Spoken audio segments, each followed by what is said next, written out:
안녕하세요. 반갑습니다. 한번 따라하시죠. 그리스도인의 자유. 어떤 친구가 저에게 물어봅니다. 목사님, 나중에 이렇게 열심히 예수님 믿다가 천국이 없으면 어쩌죠? 그럼 너무 억울하잖아요. 그렇게 저에게 물어봤습니다. 여러분, 그렇게 물어보는 친구는 지금 믿는 것이 좋을까요? 힘들까요? 힘든 거죠. 그래서 제가 이야기했습니다. 목사님은 천국이 있다고 분명히 믿어. 왜냐하면 목사님은 예수님을 믿어서 오늘 행복하기 때문이야.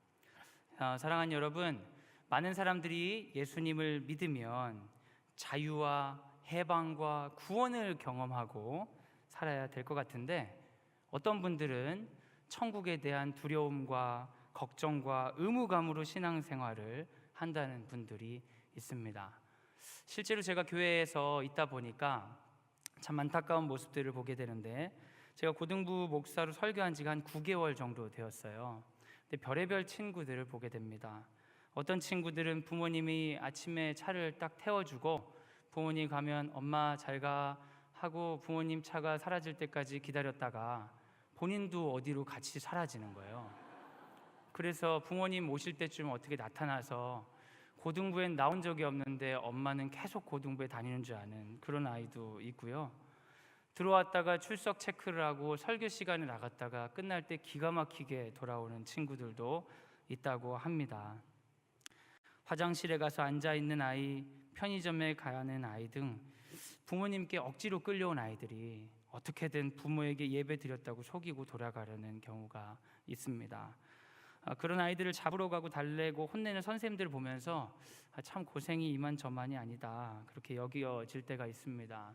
옛날 같으면 막 혼낼 것 같은데 선생님들 왜 이렇게 좋게 하세요? 그랬더니 말 잘못하면 나 때문에 교회 안 나온다고 할까봐 걱정이 돼서 잘 타이르고 이러려다 보니까 어른들이 약자가 되고 을이 되는 경우가 많습니다. 어떤 아이들은 예배당에 오긴 왔는데 억지로 끝까지 앉아있다가 돌아가는 아이들도 있습니다. 참 마음이 아픕니다. 여러분, 자유의 복음을 들으면서 억압을 당하고 있는 것이죠. 참 역설적이지 않습니까? 구원과 해방을 준다는 구원의 메시지를 들으면서 굉장히 억압을 받고 있는 거예요.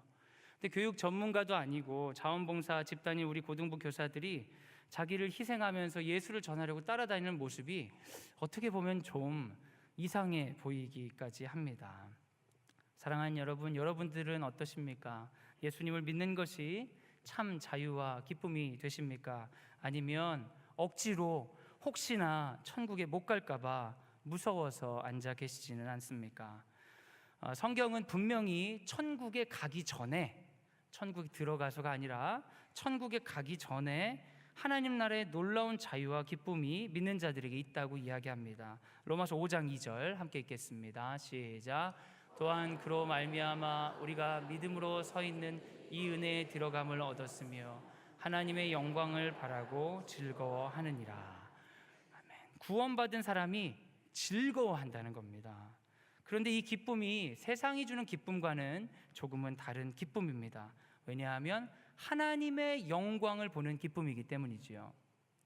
만약에 누군가가 저에게 칭찬을 해주시면 제가 기분이 좋을 것 아닙니까? 당연하지요.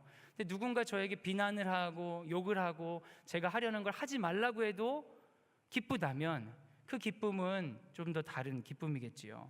성경에 보면 그런 사람이 있습니다.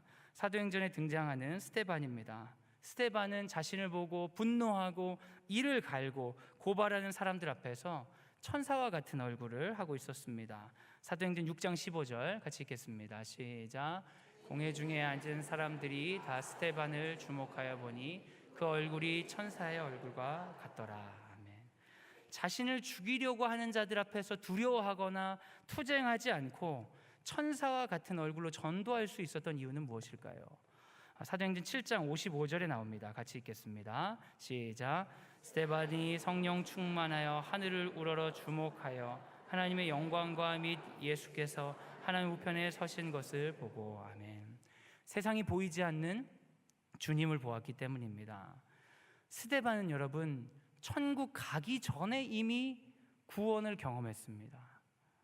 천국에 가서 지금까지 굉장히 어렵게 살다가 천국에 가서 이제야 살겠구나 하고 기쁨을 누리는 것이 아니라 살아있는 이 순간에 구원의 기쁨을 누리는데, 그 구원의 기쁨이 얼마나 큰지 자신을 죽이려고 할 때조차 두려움 없이 당당하게 자유롭게 살아갈 수 있었다는 것이죠. 사랑하는 여러분, 구원은 우리 죽어서 저 땅에서 경험하는 것입니까? 아니면 지금 이 땅에서 경험하는 것입니까? 분명히 성경은 이 땅에서 구원을 경험한다라고 이야기하는 것이에요. 그래서 여러분, 죽기 직전에 예수 믿고 천국 가면 딱 좋은데 너무 일찍 믿었다 이런 생각하지 마시고, 신앙은 어렸을 때부터 믿을수록 좋은 거고 행복한 거다, 이렇게 믿으시면 좋을 것 같아요. 그러려고 학생들에게 구원을 전하기 위해 이 뜨거운 여름에 많은 부서들이 여름 성경학교를 하는 겁니다. 요한복음 8장 32절 함께 읽겠습니다. 시작. 진리를 알지니 진리가 너희를 자유롭게 하리라. 오늘 말씀을 들으면서 참으로 복음의 자유를 발견하고 주 안에서 참으로 자유로워지는 저와 여러분이 되길 예수님의 이름으로 기도합니다. 따라하시죠. 욕망으로부터 자유. 여자분들이 옷장을 열면 항상 하시는 소리가 있어요. 옷은 가득한데 입을 옷이 없다는 거예요. 근데 여러분, 정말 놀라운 사실은 그것이 거짓말이 아니라는 겁니다. 정말 옷이 있는데 입을 옷이 없어요. 많은 사람들이 점심때 되고 저녁때 되면 고민합니다. 뭐 먹지? 참 먹을 게 없네. 그래요. 그런데 여러분, 놀라운 사실은 이것도 거짓말이 아니라는 거예요. 먹을 건 너무나 많은데 우리의 욕망과 기호를 채워줄 만한 것이 없는 거죠. 학생들 중에 공부 스트레스가 굉장히 심한 친구가 있어서 물어봤어요. 왜 그렇게 열심히 하냐? 그러니까 대학을 가야 된다는 거예요. 대학 가서 뭐 하려고 하냐? 돈을 벌어야 된다는 거예요. 취직해서. 그럼 또 뭐 하냐? 결혼도 하고 아이도 낳고. 계속 물어보다 보니까 노후까지 생각하고 있는 거예요. 너무 스트레스를 받는 거예요. 여러분, 참 안타깝지 않아요? 우리 그냥 애완견 같은 짐승들은 사료 한 통 주면 맛있다고 행복해 하는데, 인간은 죽을 걱정하면서 학생들이 앞으로 살아갈 모든 인생의 걱정이란 걱정은 다 하면서 불행해하고 있는 거예요. 그래서 제가 물어봤어요. 그래서 오늘은 행복하냐? 안 행복하다는 겁니다. 미치겠다는 거예요. 걱정이죠, 여러분. 오늘 안 행복하면 나중에 행복하기가 쉽지 않을 것 같은데요. 여러분, 인간하고 동물이 욕망의 종류가 좀 다릅니다. 인간은 동물과 다르게 충족되지 않는 욕망을 가지고 있어요. 그리고 예상해서 더 걱정하고 더 얻으려고 하지요. 그래서 인간에게는 어떤 습관이 있냐면, 불안을 잠재우기 위해서 모으는 습관이 있어요. 그런데 여러분, 예전에 물물 교환했을 때는 모아봤자였어요. 모아봤자, 음식 많이 모아봤자 나눠주지 않으면 다 썩어버리고, 물건 많이 모아봤자 쓰지 않으면 안 되는 건데, 발명품이 하나 생기면서 인간이 모으는데 참 좋아졌습니다. 그 뭘까요? 뭐예요? 돈. 돈이 생기고 나서 인간이 모으는 게 너무 좋아졌어요. 왜냐하면 돈은 썩지도 않고, 돈은 가지고 있으면 나중에도 쓸 수 있고, 물려주면 내 자식들도 쓸 수 있기 때문입니다. 여러분, 제가 질문 하나 드리겠어요. 직장 생활 하시는 분들, 아침에 눈 떠서 직장 가시기 너무 싫으시잖아요. 그런데 우리가 가야 되는 이유는 무엇입니까? 우리 학생들이 공부해야 되는 이유는 무엇이죠? 심지어는 우리가 살아야 되는 이유는 무엇입니까? 말로는 다른 것이 참 중요하다고 이야기하지만 많은 분들은 뭐 때문이에요? 돈 때문이에요. 돈만 아니면 난 직장 안 간다, 때려친다. 돈만 아니면 학교 그만둔다. 그런 분들이 많지요. 우리 인류 대부분은 돈을 목적으로 살고 있습니다. 그리고 놀라운 것은 대부분의 범죄도 돈과 관련이 있다는 것이죠. 바울은 디모데전서 6장 10절에 말합니다. 함께 읽겠습니다. 시작. 돈을 사랑함이 일만하게 뿌리가 되나니 이것을 탐내는 자들은 미혹을 받아 믿음에서 떠나 많은 근심으로써 자기를 질렀도다. 아멘. 여러분, 정말 놀라운 사실은 그 옛날 바울 선생님이 성경을 기록했을 당시에도 돈을 사랑하는 사람은 믿음에서 떠난다는 겁니다. 그리고 많은 근심에 쌓이게 되는 것입니다. 여러분, 목사도 돈을 사랑할 수 있을까요? 있죠. 근데 목사가 돈을 사랑하면 뭐에서 떠나게 되는 거예요? 믿음에서 떠나는 거예요. 그럼 믿음에서 떠난다는 건 교회를 안 다닌다는 뜻일까요? 아니에요, 여러분. 버젓이 교회를 다니고 있어요. 그런데 믿음에서만 떠나는 거예요. 목사직을 하면서, 교회를 다니면서 돈을 너무 사랑하고 돈 때문에 움직이는 사람은 벌써 믿음을 잃어버린 것과 마찬가지라는 거예요. 예수님이 말씀하셨습니다. 마태복음 6장 24절입니다. 시작. 한 사람이 두 지인을 섬기지 못할 것이니 혹 이를 미워하고 저를 사랑하거나 혹 이를 중히 여기고 저를 경히 여김이라. 너희가 하나님과 재물을 겸하여 섬기지 못하느니라. 아멘. 여러분, 하나님과 재물을 겸하여 섬길 수가 없다고 합니다. 제가 학교 교목으로 있다 보니까 면접할 일이 있고 학부모님들이랑 대화할 일이 있습니다. 그때 보면 말을 빙빙 돌려서 하시는데 자녀들을 향해 바라는 것이 두 가지로 요약이 되더라고요. 하나는 신앙이 좋고 또 하나는 성공한 사람이 되는 것입니다. 이것을 단순히 말하면, 이 세상의 원리로 얘기하면 신앙 좋고 돈 많은 사람이 되길 원하는 거죠. 그런데 여러분, 예수님의 말씀 보니까 이것이 쉽겠습니까? 어렵겠습니까? 굉장히 어려운 거예요. 아주 어려운 건데 사람들은 이 어려운 걸 굉장히 쉽게 바라고 있어요. 성경의 인물 중에 베드로의 이야기를 우리 잠깐 나누면서 이 이야기를 좀 더 해보려고 합니다. 여러분, 베드로의 직업이 뭐죠? 어부입니다. 어부로서 그가 얻고자 하는 것은 바로 물고기였습니다. 물고기를 너무나 얻고 싶어서 밤새도록 어업을 했음에도 불구하고 그가 한 마리도 얻지 못했을 때 예수께서 그에게 다가와 이야기하시기를, 내가 좀 설교를 해야 되는데 사람들이 너무 많이 오니까 배 좀 띄워주라. 내가 배에서 설교를 좀 하겠다. 그래서 베드로가 엉겁결에 예수님을 모시고 배를 띄우게 됩니다. 그리고 나서 예수님 하신 설교를 듣게 되는 거죠. 오랫동안 말씀을 들으면서 베드로 가운데 뭔가 이분이 대단하시다는 생각이 들었는지 예수님을 바라보고 있을 때 예수님이 약간은 무리한 부탁을 하십니다. 그건 뭐냐면 베드로에게, 베드로야, 깊은 곳에 가서 그물을 던져라 이야기하는 거예요. 근데 베드로는 어업의 전문가고 예수님은 뭐의 전문가일까요, 여러분? 목수거든요. 목수, 나무 전문가예요. 나무 전문가가 고기잡이 하는 사람에게 코치를 하는 겁니다. 평소 같았으면 안 갔을 텐데 예수님의 설교가 얼마나 영과 홍과 및 관절과 골수를 찔러 쪼개기까지 했었는지 베드로가 순종하기로 결정합니다. 베드로가 예수님을 특별하게 보고 결정한 이야기가 누가복음 5장 5절에서 6절이 나옵니다. 같이 읽겠습니다. 시작. 시몬이 대답하여 이르되, 선생님, 우리들이 밤이 새도록 수고하였으되 잡은 것이 없지만은 말씀에 의지하여 내가 그물을 내리이다 하고, 그렇게 하니 고기를 잡은 것이 심히 많아 그물이 찢어지는 것이라. 아멘. 예수님의 말씀에 순종해서 베드로는 크게 성공하게 됩니다. 이것이 바로 믿음과 성공을 동시에 잡은 모습입니다. 그런데 이상하게 이 이야기에서 베드로는 기뻐하지 않습니다. 오히려 두려워하며 자신을 떠나라고 이야기합니다. 그런데 예수께서 베드로를 그냥 두고 떠나지 않으십니다. 누가복음 5장 10절입니다. 시작. 세베대의 아들로서 시몬의 동업자인 야고보와 요한도 놀랐습니다. 예수께서 시몬에게 이르시되 무서워하지 말라. 이제후로는 내가 사람을 취하리라 하시니, 이때 베드로는 놀라운 모습을 보여줍니다. 이게 굉장히 중요한 지점입니다. 11절입니다. 시작. 그들이 육지에 대고 모든 것을 버려두고 예수를 따르니라. 아멘. 사랑하는 여러분, 신앙과 성공을 모두 얻었을 때 베드로가 무엇을 버렸습니까? 성공을 버렸습니다. 모든 것을 버렸습니다. 분명히 그는 고기를 너무나 잡고 싶어서 밤새도록 고기만 잡았던 사람입니다.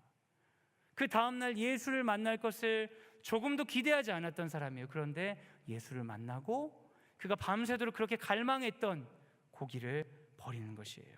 그 이유는 고기를 버렸지만 무엇을 얻었기 때문입니까? 예수님을 얻었기 때문이에요. 성경에 보면 바울 선생님도 그와 같은 경험을 했습니다. 빌립보서 3장 7절에서 9절입니다. 시작.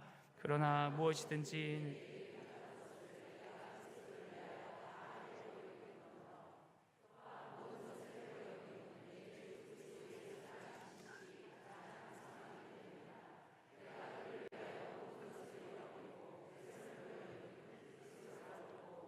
그 안에서 발견되려 함이니 내가 가지는 율법에서 난 것이 아니요 오직 그리스도를 믿음으로 말미암은 것이니 곧 믿음으로 하나님께로부터 난으라. 아멘. 바울은 집안이 좋았습니다. 공부도 많이 하고 율법으로 흠이 없는 자부심이 있는 사람이었습니다. 그는 자신이 옳다는 것을 성취하기 위해서 진취적으로 나아갈 수 있는 사람이었습니다. 그런데 그가 가지고 있는 모든 것을 배설물처럼 여긴다고 합니다. 그 이유는 이 모든 것을 잃어버리고 뭐를 얻기 위해서입니까? 그리스도를 얻기 위함입니다. 베드로나 바울이 자신의 욕망으로부터 자유로워졌어요. 그 이유는 무엇입니까?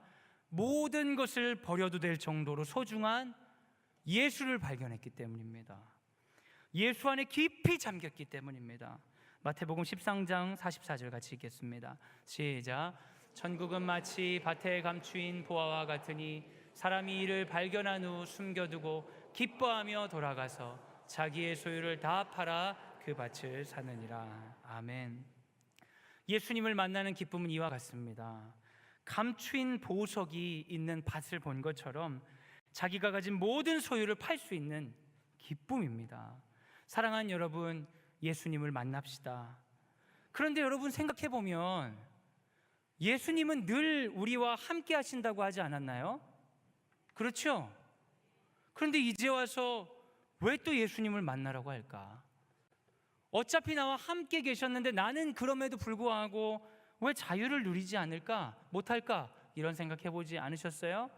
아, 내가 예수님을 덜 알아서 그렇구나. 더 알아야 되나? 이렇게 이야기를 해야 될까요? 사랑하는 여러분, 우리 중에 많은 분들이 예수님을 만났다고 고백합니다. 그러시죠? 그래서 여기 계시잖아요. 그런데 왜 우리는 베드로나 바울처럼 자유를 경험하지 못할까요? 수련회를 가거나 새로운 시간이 될 때마다 우리 안에 죄책감이 있어요. 우린 분명히 예수를 만난 것 같은데 왜 내 안에는 구원의 기쁨과 자유가 충분하지 않을까? 그럴 때마다 우리 스스로 이야기하는 거예요. 아, 더 예수님을 만나야 되나? 더 깊게 만나야 되나? 더 깊게, 더 새롭게 이렇게 만나야 될까? 그럼 어느 순간 우리 믿음이 강력해져서 구원이 막 스며들까? 그런 상상을 하기도 합니다. 그런데 여러분, 오늘 예수님을 만난 사람들을 잘 생각해 보시면 힌트가 있습니다. 오늘 자유롭게 된 베드로와 바울이 있습니다. 그들의 공통점이 있어요. 우리 중에 대부분의 사람들에게 없지만 그들에게 있는 것이 있습니다. 여러분, 베드로는 예수님을 만나고 그물을 버렸습니다. 그렇지요. 바울은 예수님을 만나고 자기가 가지고 있던 것들을 모두 다 무엇으로 여겼죠? 배설물로 여겼어요. 근데 예수께서 하나님 나라를 이야기하시면서 뭐라고 얘기하시냐면 천국은 마치 밭에 감추인 보화와 같으니 그 밭을 발견한 사람은 너무 기뻐. 뭘 팔아버리는 거예요? 자기의 소유를 팔아버리는 거예요. 여러분, 버림이에요, 버림. 자유는 예수를 만남으로부터 시작되는 건데 그 자유를 성취하는 것은 바로 버림으로 이루어지는 것입니다. 우리 중에 예수님을 만났다는 분들이 계세요. 그런데 자유를 누리지 못하시는 분들이 계십니다. 그것은 예수님을 만났지만 버리지 않았기 때문이에요. 나의 욕망에 따라 고기를 잡으며 밤새 애를 썼는데 예수님을 만나서 놀랍게 수많은 고기를 잡게 되는 경험을 하게 되는 거예요. 그래서 나에게 자유가 들어왔어요. 하나님 나라가 들어왔습니다. 그럼 이제 그물을 버려두고 예수를 따라야 되는데 아, 예수님 너무 좋네요. 그리고 그물을 꼭 붙잡고 있는 거예요. 그럼 자유가 없습니다. 여러분, 정말 자유를 만끽하고 싶으시면 버려야 됩니다. 더 예수님을 알아야 되는 게 아니에요. 왜 계속 더 예수님을 알아야 된다고 생각하십니까? 왜 더 예수님을 경험해야 된다고 생각하세요? 마치 예수님이 부족한 것처럼, 예수님의 십자가가 모자란 것처럼 왜 그렇게 생각하십니까? 아닙니다. 여러분이 만나신 그 예수님이 충분하십니다. 예수님은 완전하셔요. 우리가 그 예수님으로 충분합니다 생각하고 그물을 버릴 때 우리에게 자유가 있는 거예요. 계속 그물을 붙들고 예수님 더 알고 싶어요, 더 알고 싶어요, 아무리 돌아다녀봤자 여러분 자유가 우리 안에 들어올 틈이 없는 것입니다. 예수께서 우리를 위해 죽으시고 우리를 사셨습니다. 그 주님이 우리와 함께 계십니다. 믿으십니까? 믿으시면 이제 버려야 합니다. 그때 진정한 자유가 우리 삶 가운데 스며드는 것이에요. 이제는 더 이상 내가 사는 것이 아니라 내 안에 그리스도가 사는 것입니다. 갈라디아서 2장 20절입니다. 시작.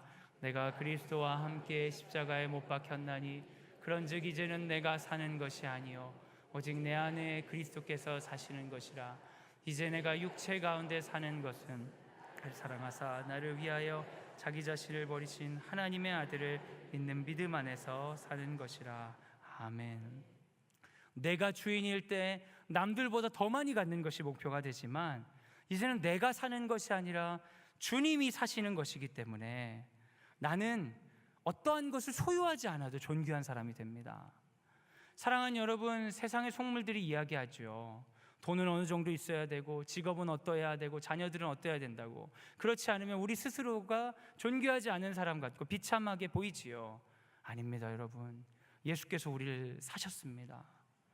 그 어떠한 것이 우리의 존귀함을 훼손할 수 없음을 믿으시기 바랍니다. 이제는 여러분 예수님을 인격적으로 만났음에도 불구하고 구원의 자유가 없다면 이제 여러분 주님께 물어보실 때예요. 주님, 누구에게 나누길 원하십니까? 누구와 함께하길 원하십니까? 제가 누굴 만나길 원하십니까? 저의 재능과 소유를 어떻게 사용하기를 원하십니까? 그렇게 기도하고 말씀을 보면서 내가 있어야 할 자리를 보여주시옵소서, 내가 버리고 주를 따르겠나이다 라고 했을 때 주님께서 보여주시는 사람, 보여주시는 자리, 그 자리로 우리가 순종하며 나아갈 때 여러분 세상이 줄 수 없는 기쁨과 자유를 경험하는 거지. 그때 우리가 깨닫게 되는 거야. 천국 가면 이런 거구나, 하나님 나라의 느낌이 이런 거구나. 그때 여러분 우리에게 분명히 흔들리지 않는 구원의 확신이 스며드는 거예요. 결코 버리지 않고 구원의 확신이 없습니다. 사랑하는 여러분, 예수께 물어보시기 바랍니다. 예수와 함께 누군가에게 다가가서 그것에 순종하여 참으로 자유로워지는 우리가 되길 예수님의 이름으로 소원합니다. 한번 따라하시죠. 자기 믿음으로부터 자유. 베드로는 욕망으로부터 자유를 경험했습니다. 예수님이 너무 좋았기 때문이에요. 그래서 그분에게 놀라운 신앙 고백을 드릴 수 있었습니다. 마태복음 16장 16절입니다. 시작. 시몬 베드로가 대답하여 이르되 주는 그리스도시요 살아계신 하나님의 아들이시니이다. 아멘.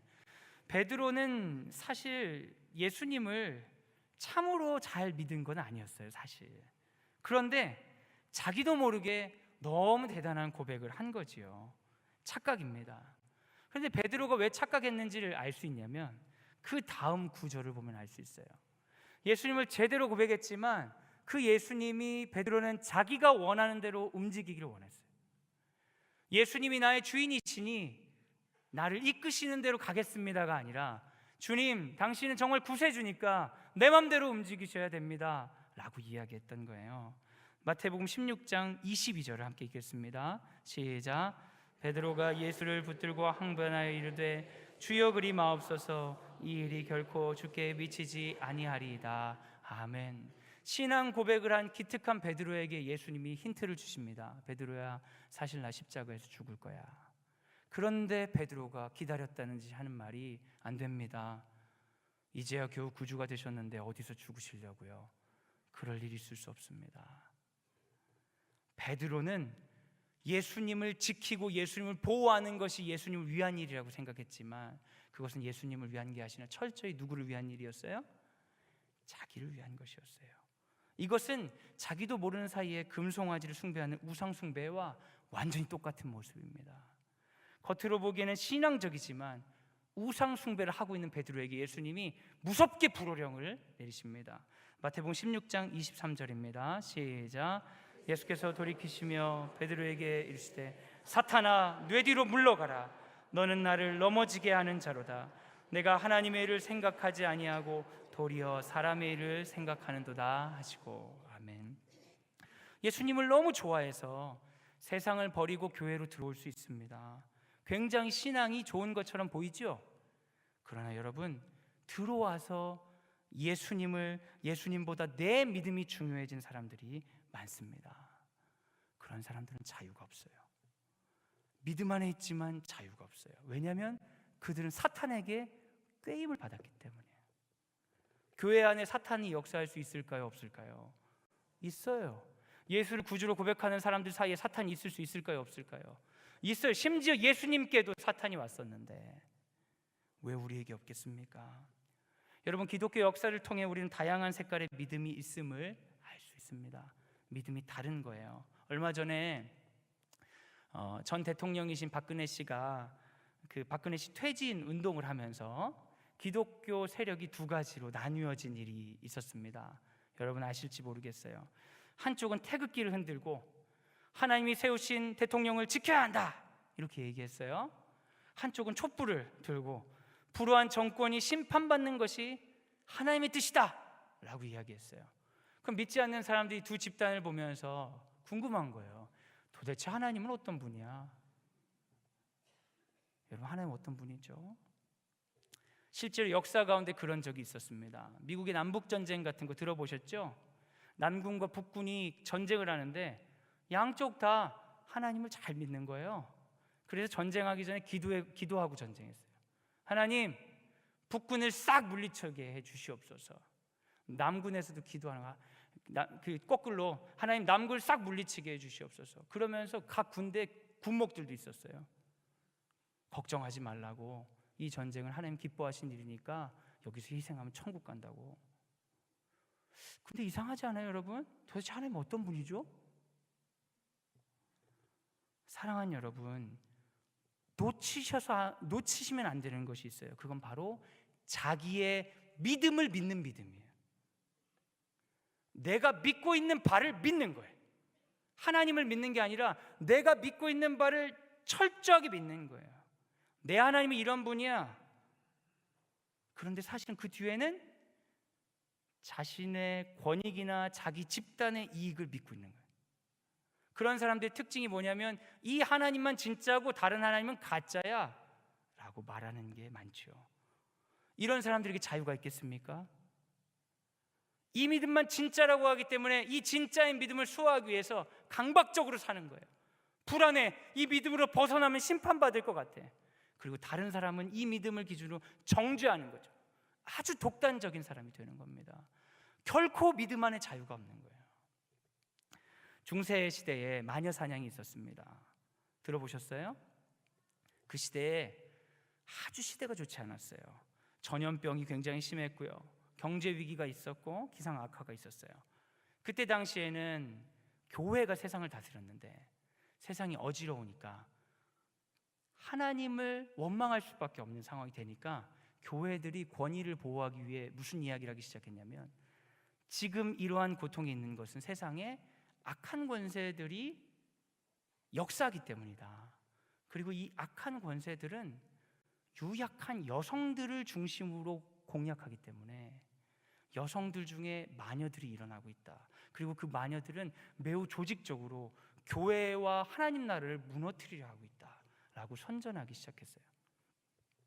여러분, 마을에 마녀가 나타나서 마녀 사냥을 시작한 게 아니라 마녀가 있다고 생각하고 마녀를 찾기 시작한 거예요. 그랬더니 어떤 여자들이 주로 마녀가 됐냐면 50대 이상의 과부나 홀로 된 사람들, 결혼하지 않은 사람들, 정신이 좀 모자란 사람들, 이런 사람을 마녀로 지목하는 거예요. 그래가지고 그 주변에 있는 사람들을 불러다 고문하면서 저 사람 마녀지? 맞지?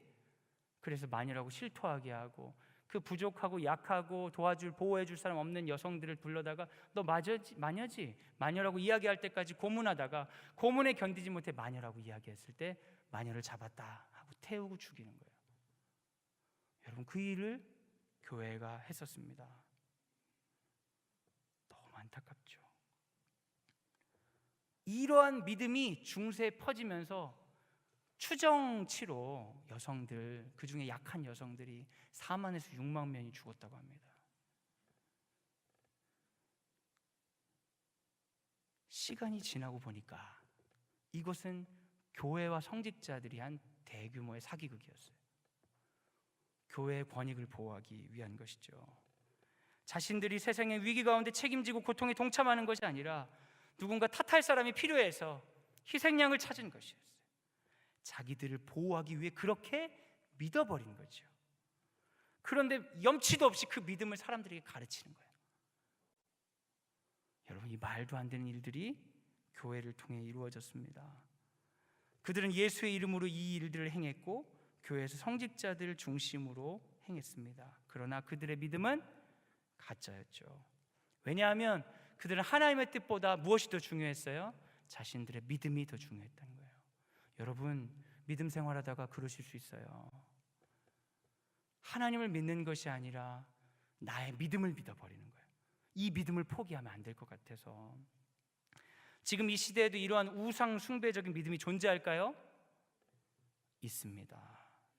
하나님이 이거 좋아하십니다, 이렇게 해야 됩니다 이야기하지만 사실은 나와 나의 집단의 이익을 위한 계획이 마치 하나님의 계획인 양 외치면서 조직적으로 그것들을 시행하는 자들이 이 시대에도 있습니다. 그런 사람들에게 분명히 예수께서 말씀하시는 거예요. 베드로에게 했던 말을 그대로 하시는 겁니다. 사탄아 물러가라. 너희는 하나님의 일을 생각하지 않고 사람의 일을 생각하는도다. 여러분, 이렇게 멋지게 예수님 절대 십자가 지시면 안 됩니다 이야기했던 베드로가 결국에는 어떻게 했습니까? 누가복음 22장 57절입니다. 같이 읽겠습니다. 시작. 베드로가 부인하여 이르되 이 여자여 내가 그를 알지 못하노라 하더라. 결국엔 부인했습니다. 크게 수치를 당하는 것입니다. 내가 믿는 믿음보다 하나님이 크시다는 것을 여러분 받아들여야 자유가 임합니다. 자기가 믿는 믿음을 안 돼, 이렇게 믿어야 돼, 이거 아니면 안 돼, 못 버려라고 하면 할수록 자유가 없어요. 하나님이 내가 믿는 믿음보다 더 크시다는 걸 받아들일 때 우리 안에 자유가 임할 수 있는 것이죠. 기독교인들이 배타적이고 독선적이라고 하는 사람들이 있습니다. 실제로 교회에서 그런 분들이 있어요, 없어요? 있어요, 여러분. 그런데 여러분, 흔들리지 않는 믿음은, 잘 들어주세요, 강한 성격으로 지키는 것이 아닙니다. 흔들리지 않는 믿음은 예수께서 지켜주시는 거예요. 내가 지키는 믿음이 아니라 그분이 붙들어 주시는 믿음이 진정한 믿음과 자유입니다. 베드로가 예수님 떠났잖아요. 부인했어요. 그런데 여러분, 예수님이 베드로를 찾아오시는 거예요. 그래서 베드로가 나 같은 사람은 다시는 사랑받을 수 없어, 나 같은 사람은 다시는 예수를 믿을 수 없어 하고 절망하며 다시 사람 낚는 어부로서의 삶을 포기하고 그저 고기 낚는 사람이 되었을 때 예수님이 찾아오셔서 말씀하시는 겁니다. 요한복음 21장 17절입니다. 시작. 세 번째 이르시되 요한의 아들 시몬아 내가 나를 사랑하느냐 하시니 주께서 세 번째 내가 나를 사랑하느냐 하심으로 베드로가 근심하여 이르되 주님, 모든 것을 아시오매 내가 주님을 사랑하는 줄을 주님께서 아시나이다. 예수께서 이르시되 내 양을 먹이라. 아멘. 우리의 믿음은 우리를 지킬 수 없습니다. 그런데 예수께서 오셔서 우리를 지켜주실 때 자유가 있습니다. 그럼 여러분, 내 믿음으로부터 자유롭기 위해서는 어떻게 해야 될까요? 수시로 누구에게 물어봐야겠어요? 예수님께 물어봐야 돼요. 예수님, 제가 이거 하려는 거 맞나요? 주님, 제가 이거 하려는 거 맞아요? 진짜 물어보셔야 돼요. 왜냐하면 예수님은 우리 구주시기 때문에 우리 안에 계시니까 물어보셔야 돼요. 묻지 말고 너무 믿지 마시고 물어보셔야 돼요. 그리고 그 질문에 이걸 꼭 덧입히셔야 돼요. 주님, 이 믿음은 나를 위한 것입니까? 하나님 나라를 위한 것입니까? 물어봐야 됩니다. 그리고 나 혼자 갇혀있지 말고 옆 사람들과 대화해야 돼. 믿음에 관해 내가 이렇게 생각하는데 맞는지 모르겠다. 질문도 많이 해야 돼요. 성경도 읽어야 돼요. 필요하면 성경 공부도 하시고. 그래서 우리가 여기 이렇게 있는 것 아닙니까? 그래서 여러분, 끊임없이 이것이 나의 주장인지 하나님이 원하시는 것인지 살펴보아야 됩니다. 그래서 성경을 가지고 나누는 공동체가 필요한 거예요. 여러분 중에 혼자 믿음 생활하시는 분이 계시다면 저는 여러분이 공동체 안에 들어가시기를 추천드립니다. 혼자 믿음 생활하면서 구원의 여정을 끝까지 가기란 거의 어렵습니다. 사람이 너무 약하기 때문에 중간에 반드시 자기 우상 숭배로 빠져요. 자기는 맞는다고 잘 믿지만 황금 송아지에 불과할 수 있어요. 그럼 너무 억울하잖아요. 여러분 꼭 공동체 사람들을 만나세요. 근데 만나서 밥만 먹지 마시고 믿음에 관한 이야기를 하세요. 거룩한 빛 광수동교회는 훌륭한 목사님들이 많이 계시잖아요. 목사님들께 꼭 질문하셔야 돼요. 그냥 하는 말 그냥 듣지 마시고 이상한 것 같으면 물어보고 다른 사람 얘기도 들어보고 그러면서 끊임없이 내 안에 이 믿음이 주님이 기뻐하시는 것인지, 이걸 통해서 하나님 나라를 향해 나를 인도하시는지 확인하실 필요가 있습니다.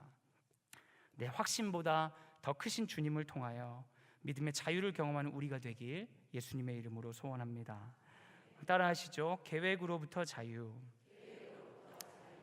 예수님을 깊이 만났을 때, 그로 인하여 그 삶에 하나님 나라가 들어왔을 때 베드로와 바울은 욕망으로부터 자유를 누릴 수 있었습니다. 베드로는 고기를 버렸습니다. 그리고 주를 따랐습니다. 그런데 하나님이 이 사람을 고기를 버렸기 때문에 완전히 새로운 사람으로 쓰셨을까요? 아닙니다, 여러분. 베드로는 이제 고기를 잡는 사람이 아니라 어떤 사람이 되었죠? 사람을 낚는 어부가 되었어요. 베드로의 특징이 사라진 게 아니라 그대로 이어졌다는 걸 유념하시기 바랍니다. 바울은 자기가 배운 것이나 지위나 모든 것을 배설물로 여긴다고 했습니다. 그러면 그는 자신의 재능과 적성과 상관없이 사역을 했겠습니까? 그렇지 않습니다. 바울은 굉장히 바울답게 하나님께 쓰임 받았습니다. 우리에게 하나님이 자유를 주시는 이유가 있어요. 그 이유는 나를 발견하라는 거예요. 내가 어떤 사람인지. 그러면 여러분, 나를 발견하기 위해서 치열하기 위해서 나를 찾습니다. 그래서 내가 누구인지 방황하는 시간들이 필요할 수 있어요.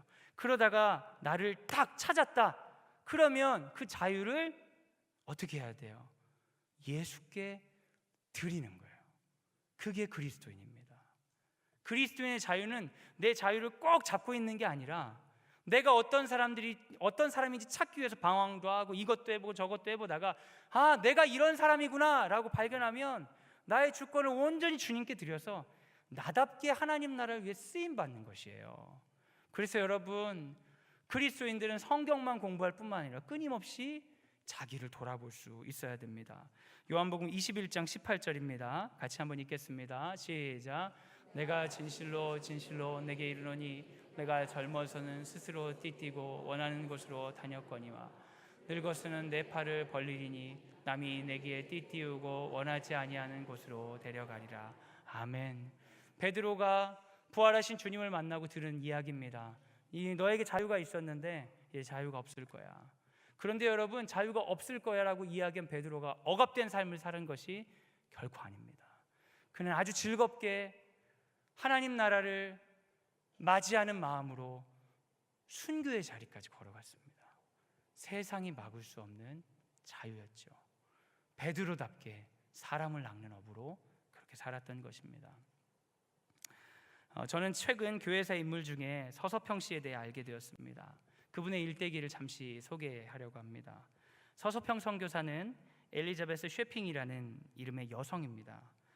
그녀는 1912년에 선교사로 조선에 왔는데 그분의 직업은 간호사였습니다. 그녀의 출생은 생각보다 좋지 않았습니다. 여관에서 청소를 했던 어머니와 알 수 없는 남자와의 하룻밤, 그 하룻밤으로 태어난 것이 바로 쉐핑이었습니다.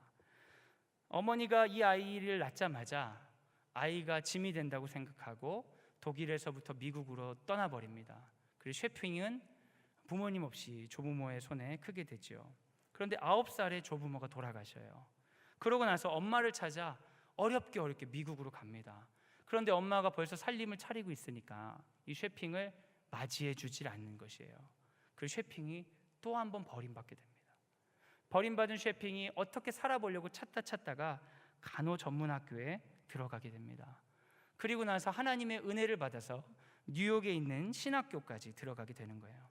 근데 1911년도에 그녀가 조선의 의료시설이 부족해서 치료받지 못한 사람이 길가에서 죽어간다는 광고 문구를 보게 돼요. 선교사를 찾는다는 거죠. 그래서 그녀는 선교사로 조선에 오게 됩니다. 와서 한국어도 배우고 이름도 서서평이라고 한국 이름을 짓고 한복을 입고 된장국을 먹으며 이 사람은 한국 사람처럼 살아가기로 결정합니다. 처음에 와서는 독립운동가들을 도왔습니다. 독립운동가들의 옥바라지와 힘든 것들을 하다가 일제의 감시로 더 이상 서울에서 사역할 수 없게 되자 전라도에 가서 터전을 잡게 됩니다. 근데 이분이 전라도에 가니까 여성들과 불쌍한 사람이 너무 많은 거예요. 그래서 주로 여성들을 가르치는 일을 열심히 하셨습니다. 그때 당시에 여자분들이 이름이 많이 없었대요. 그래가지고 뭐라고 부르냐 보니까 큰 년, 작은 년 이렇게 불렀다는 거예요. 지금 제가 제 딸이나 우리 고등부 친구들 야 큰 년아 이리 와봐라, 중간 년아 이리 와봐라 이랬다가는 제가 사람 취급 받겠습니까? 근데 그때 당시는 여성들의 이름이 없었대요. 근데 이 서서평 선교사가 이름을 하나 지어주는 거예요. 은인이죠, 은인. 그리고 여성들을 잘 기르기 위해서 1922년에 이일학교라는 여성을 위한 학교를 세우게 돼요. 이 학교가 발전해가지고 여러분 전라북도 전주에 가면 한일장신대라고 있습니다. 그 한일장신대가 이일학교가 발전해서 설립된 것입니다. 이분이 선교사들은 양옥집에서 부자로 사는데 가난하게 민초들하고 같이 살다 보니까 너무 그 가난이 느껴지는 거예요. 그래서 선교비를 3원 받았답니다. 당시에 3원. 근데 3원 중에 딱 자기는 10점만 쓰고 나머지를 다 가난한 사람들, 목사님 사례비로 다 나누어 줬다는 거예요. 그러니까 여러분 돈이 없으니까 같은 선교사들에게 돈 빌리러 다니고 아낙네들하고 같이 고사리 캐고 이러면서 살았답니다. 당시 선교사들에게 서서평은 아주 이상한 사람이었대요. 왜냐하면 대부분 양옥집에서 하인을 두고 사는데 운막 같은 정말 사람이 살 수 없는 곳에서 살았다는 거죠. 그런데 여러분 이 사람이 얼마나 한국 사람을 사랑했냐면 본인이 여기서 이렇게 살다가 보니까 병이 들었어요. 병이 들어서 요양을 하려고 어머니를 또 한 번 찾아가는데 병들고 불쌍한 우리 선교사를 보고 엄마가 모른 척을 또 하는 거예요. 또 세 번째 버림받아서 다시 왔는데 한국 사람들이 그를 맞이해 주는 거예요. 그래서 서서평 선교사가 자기는 버림받았는데 14명의 고아들을 입양해요. 여자애 13명하고 나환자가 낳은 아들 1명을 입양해서 14명을 키우고 과부 38명을 교육시켜서 자립시킵니다. 그녀가 54세에 죽었어요. 그런데 여러분 이 병명을 듣고 제가 얼마나 울었는지 모릅니다. 그렇게 돈 많이 받은 선교사가 이 땅에 와서 어떤 병으로 죽었냐면 영양실조로 죽었어요. 굶어 죽었어요. 여러분. 너무 한국인을 사랑해서 하나님이 주신 그 마음을 참지 못해서 자기 것을 다 나눠주다가 굶어 죽었어요. 이 사람이 죽었다는 소식을 듣고 시신을 안차로 유물을 찾으러 들어갔더니 집에 남은 게 담요가 있는데 담요가 반장이 있다랍니다. 왜 반장이냐 보니까 노숙자 중에 가난한 사람이 있어도 담요 반장을 찢어서 줘가지고 반장을 덮고 살았다는 거 평생. 그 동전 7전 그 강냉이 가루 2홉 있었답니다. 서서평 선교사님의 침대에 글자가 써 있었는데 Not success but service라고 써 있었대요. 성공이 아니라 섬깁니다. 서서평 씨가 죽고 나서 선교사들이 그녀 선교사들의 장례를 치르려고 했는데 그 마을에 광주 시민들이 일어나가지고 왜 우리 어머니를 너희들이 마음대로 장례하냐 이러면서 여러분 광주 최초의 시민사회장이 바로 서서평 선교사님의 장입니다. 서서평 선교사님 장례를 치를 때 그 동네에 있는 많은 사람들이 나와가지고 어머니, 어머니 외쳤다는 거예요. 어머니, 어머니. 사랑하는 여러분, 생각해 보세요. 여관 청소부로 알지 못하는 남자 사이에서 태어나서 부모에게 버림받은 그녀가 자기 삶을 어떻게 계획했겠습니까? 너무 비참하고 부서진 그녀에게 인생을 성공하고 싶은 마음이 얼마나 간절했겠어요. 그런데 그녀가 하나님을 만나자 그녀의 비참한 아픔의 시간이 오히려 고통받는 사람들에게 다가가는 통로가 되었던 거예요. 왜 선교사들은 고아들을 돌보지 못하는데 그녀는 왜 14명의 고아를 안을 수 있겠습니까? 자기가 고아 같은 삶을 살았기 때문이죠. 그녀는 억지로 누가 시켜서 이러한 고생을 한 것이 아닙니다. 오히려 누가 시키지 않아도 말려도 하는 자유입니다. 세상이 줄 수 없는 자유입니다.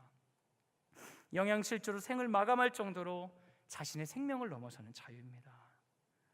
사람들은 그녀를 보고 어머니라 불렀습니다. 근데 사실은 처녀예요. 결혼도 안 했어요. 그래서 저는 그분을 보고 예수님을 느끼는 거예요. 아, 서수평 선교사님은 참으로 자유로운 분이셨구나. 정말 하나님 나라가 그분의 것이었구나. 제가 고등부 있으면서 억눌려 불안한 친구들이 많이 있습니다. 중간평가나 기말평가 못 봤다고 인생이 끝난 것처럼 말하는 친구들을 볼 때 참 마음이 아픕니다.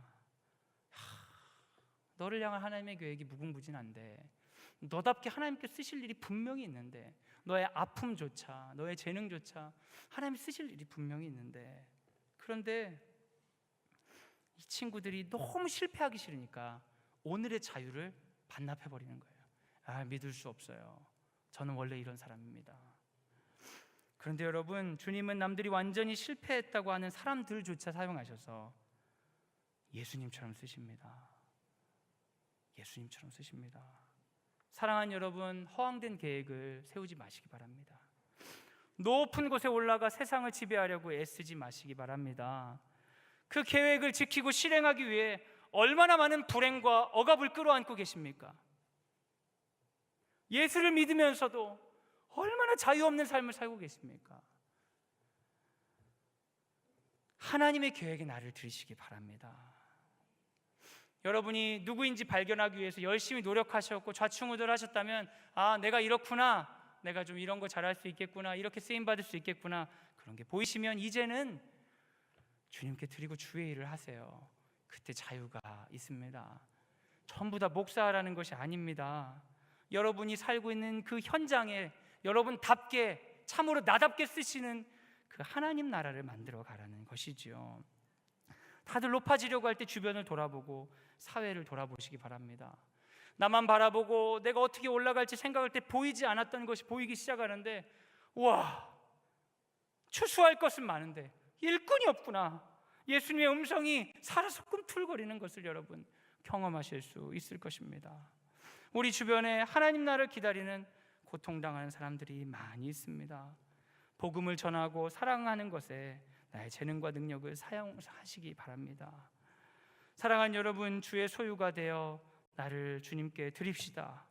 그때 세상이 감당치 못할 기쁨을 부어주실 것이며 그 자유가 세상을 넘어서게 할 것입니다. 그때 세상은 우리를 통해 하나님과 하나님 나라를 볼 것입니다.